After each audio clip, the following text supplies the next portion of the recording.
Next up, we have Michael Aubry, live from near the naval base of the United States in San Diego. And he's going to be telling us about Story Creator, which is a kind of Figma, but for video. Hi, Michael. Let's do it. Hey, Ivan. Hey, world. Huge fan of Notion, by the way. So really quickly, I have a demo for Story Creator. I got to share the screen first. That's a vital step. Okay, there we go. So this is Story Creator. It's an online video editing tool built to be extremely easy for the average user. Once you go into the product, you can add images, create a slideshow. Here you go. You have a video. You can add some animated text.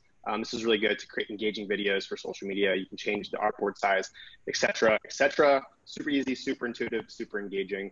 And the problem that I'm trying to solve is, the fact that video editing is extremely complex. The results for videos are slow when you're using After Effects, when you have a whole process involved. And then also the quality can be poor if you're not an expert. If you don't know what you're doing, you don't know where to get started, you end up with poor results. So I'm trying to solve that. Yeah, so extremely easy to use, basically inspired by some of the workflows from Notion, inspired by Figma, inspired by Canva, really just making it super intuitive. And then collaborative features where teams can work together seamlessly.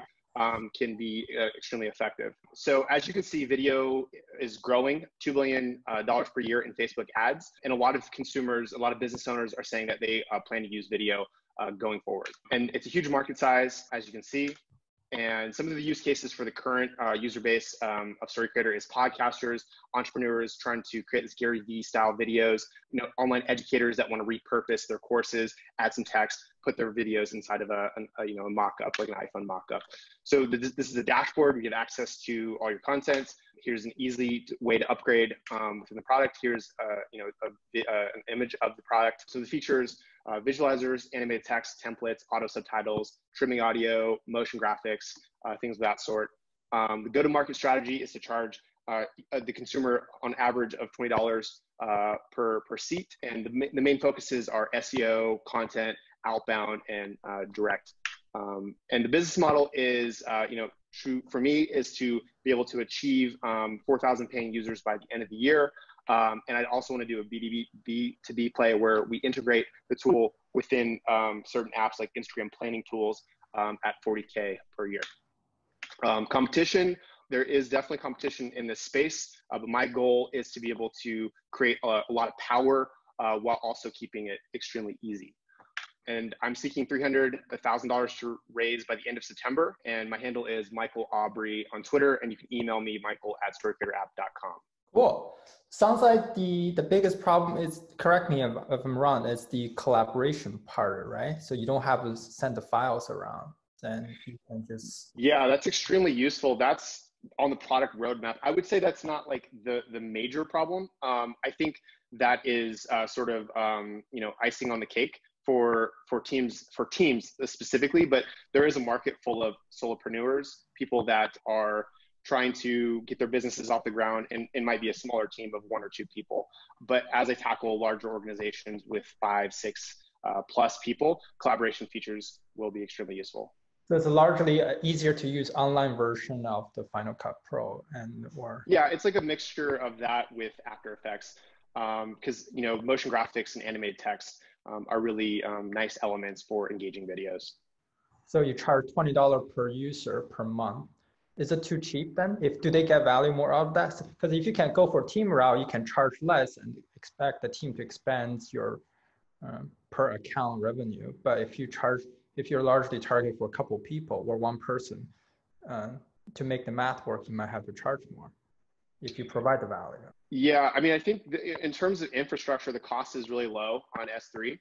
I would say that $20 at 4,000 users is roughly 7 figures ARR. So I think that, from my calculations, is a good start. I can always increase the pricing, but it's really hard to decrease the pricing. So yeah, it's sort of my line of thinking with that. I would argue probably easier to decrease the pricing. So I think if you pitch at Figma for video, Figma, similar to Notion business models, depends on the team side to really open up the business. So the person is very much a freebie.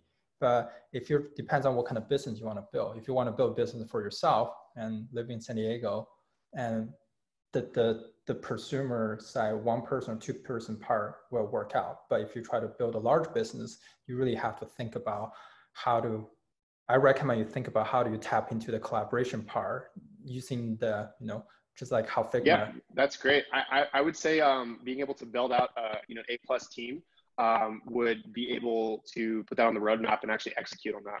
Execute on the larger team side of things, or execute on actually building out the collaboration features. I think that's not something I've been thinking about at all until recent in terms of collaboration. But yeah, I mean, it's definitely something that I'm open to exploring if that's good. So I do want to reach a larger market. I do want to be able to grow a company that reaches $1 billion. And I think from an expert like yourself, I'm still learning that being able to open up to teams is a good play for expansion, because I didn't know that. Now that I do know that, it's interesting to put into the product roadmap. I need allies, I need resources.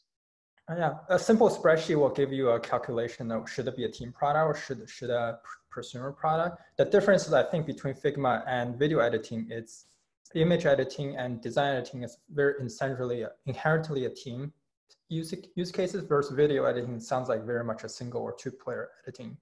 Yeah, that's my target audience currently is podcasters that have a smaller budget and don't have a large team that want to basically promote their shows and get more exposure to their episodes, because they at the end of the funnel have maybe a course that they want to sell or a consulting service that they want to sell, and at the top of the funnel they're using their podcasts to drive traffic. But some people are struggling with getting exposure because iTunes doesn't promote newer podcasts, Spotify isn't promoting newer podcasts, so people need a medium to be able to gain attention to their shows and get people in the funnel.